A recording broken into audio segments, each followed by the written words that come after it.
इस वीडियो में अभी हम देखने वाले हैं जो डीडीओ है। डीडीओ में आपका क्या रहता है कि जो परमानेंट रिटायरमेंट अकाउंट नंबर, एक यूनिक अकाउंट नंबर रहता है जिसके तहत आपका जो भी, अगर आप परमानेंट कहीं पे बहाली होता है गवर्नमेंट में, सेंट्रल गवर्नमेंट या स्टेट गवर्नमेंट में, तो वहाँ पे ये चीज़ वो ज़रूरी होता है, क्योंकि वहाँ पे क्या रहता है कि आपका जो भी आपका सैलरी रहता है, तो सैलरी में आप देखिए नेक्स्ट पेज में आपका आ रहा है कि national pension scheme NPS. NPS में क्या रहता है, एनपीएस में आपका जो भी सैलरी रहेगा वहाँ पे बेसिक प्लस डीए, जो आपका बेसिक सैलरी है, जैसे कि बीटीएससी जेई का जो बेसिक सैलरी है 44,900 और प्लस डीए करीब मान के चलिए 50% है, तो दोनों मिला के आपका 10% सैलरी का जो कंट्रीब्यूशन होगा और उसका 10% जो आपका सैलरी का डिडक्शन होगा और 10% आपका जो भी स्टेट गवर्नमेंट है वो वहाँ पे आपको पेमेंट करेगी, और जो आपके रिटायरमेंट के समय वो पैसा एक हेवी अमाउंट जो मिलता है वही पैसा रहता है। यहाँ पे आप देखिए, यहाँ पे जो फॉर्म फिलअप करना है, तो फॉर्म फिलअप में आपका सबसे पहले यहाँ पे देखिए पर्सनल डिटेल आपको भरना है। पर्सनल डिटेल में आपका यही हो गया कि आपका नाम क्या है,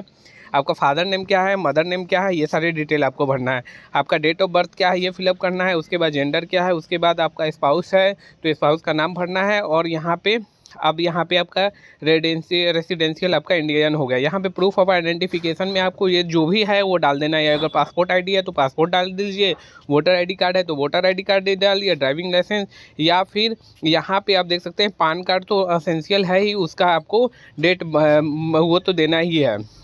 उसके बाद देखिए यहाँ पे क्रॉसपॉन्डिंग एड्रेस डिटेल मांग रहा है। क्रॉसपॉन्डिंग एड्रेस डिटेल वो एड्रेस होता है जहाँ पे आप टेम्पोररी रह रहे होंगे। जहाँ पे टेम्पोररी रहते हैं तो वहाँ पे आपको क्रॉसपॉन्डिंग एड्रेस वहाँ का डाल देना है। अगर आपका परमानेंट और क्रॉसपॉन्डिंग एड्रेस सेम है तो दोनों में सेम एड्रेस आप यहाँ पे डाल दीजिए। यहाँ पे परमानेंट एड्रेस ये डिटेल मांग रहा है तो परमानेंट डिटेल वही मानिएगा जो भी आपने अप्लाई किया है जातीय आवासीय वाला, वो वहाँ पे परमानेंट एड्रेस डालिएगा ताकि कभी फ्यूचर में कोई दिक्कत ना हो। वहाँ पे देखिए कॉन्टैक्ट डिटेल में आपका मोबाइल नंबर आपका डालिएगा, ताकि आपसे अगर कोई बात करना चाहता है कोई एम्प्लॉय वो उस एरिया के लिए, तो आपका वहाँ से डायरेक्ट कॉन्टैक्ट नंबर निकाल के आपसे बात कर लेगा।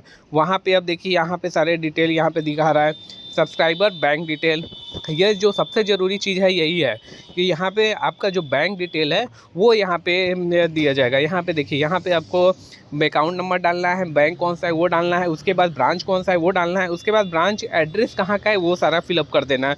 उसके साथ साथ जो भी ब्रांच रहता है उसका एक IFSC कोड रहता है, IFSC कोड वो फिलअप कर देना है। उसके बाद यहाँ पे सब्सक्राइबर नॉमिनेशन डिटेल, नॉमिनेशन में आपका नॉमिनी का आपका डिटेल भरना है, उसके साथ क्या रिलेशन है वो सारा डालना है। अगर माता पिता है तो किसी एक को डालिए, या फिर स्पाउस है उसका डिटेल आप फिलअप कर दीजिए। ये सारे डिटेल आपको फिलअप कर देना है।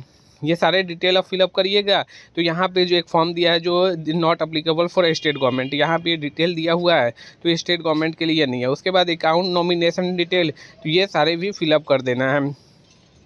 जैसे ही आप फिलअप करिएगा और यहाँ पे आपका जो भी लास्ट पेज में आपको एक सिग्नेचर ले लीजिए जाएगा, उसके साथ आपको ये सबमिट करना होगा। ये सबमिट करना है, इस फॉर्म को तो फिलअप करना ही है, साथ साथ आपको 2-3 चीज़ और इसके साथ अटैच करके सबमिट करना है। तो सबसे पहले तो एक चीज़ है कि आपका जो बैंक का पासबुक है उसका एक ज़ेरॉक्स लगाना है, उसके साथ पैन कार्ड लगाना है, आधार कार्ड लगाना है, ताकि आपका एक एड्रेस प्रूफ हो जाए और ये पैन कार्ड आधार कार्ड उसको आसानी से उसमें उसको जोड़ा जा सके। ये सारे डिटेल आप जैसे ही फिलअप करिएगा, फिलअप होने के बाद आपका एंट्री होगा, एंट्री होने के बाद ये पटना में जाएगा, पटना में जाने के बाद ये सारा वहाँ से अप्रूवल होगा, अप्रूवल होने के बाद आपका जो सैलरी का प्रोसेस है वो सैलरी का जो फर्स्ट जिस दिन आपने ज्वाइन किया उसी दिन से सैलरी तो स्टार्ट हो गया है, लेकिन आपका फर्स्ट बार जो सैलरी आएगा उसमें थोड़ा डिले होगा, क्योंकि ये थोड़ा लॉन्ग प्रोसेस होता है। काफ़ी अप्रूवल के बाद एक बार अप्रूवल हो गया और एक बार सैलरी आपके अकाउंट में आ गया, उसके बाद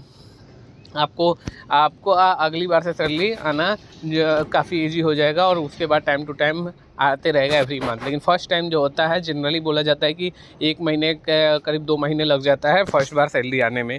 और भी कोई जानकारी चाहिए तो आप कमेंट कीजिएगा। और यही मेन जो फॉर्म है जो आपको प्रान नंबर आपसे मांगा जा रहा होगा, एक प्रान नंबर अप्लाई करके आप जल्द से जल्द ऑफिस में दीजिए। बहुत सारे लोग जो ग्रामीण कार्य विभाग में जिन्होंने ज्वाइन किया है, लगभग ऑलमोस्ट बहुत सारे लोगों ने ये फॉर्म फिलअप करके दे दिया है। और कोई जानकारी चाहिए तो कमेंट कीजिएगा। Thank you for watching.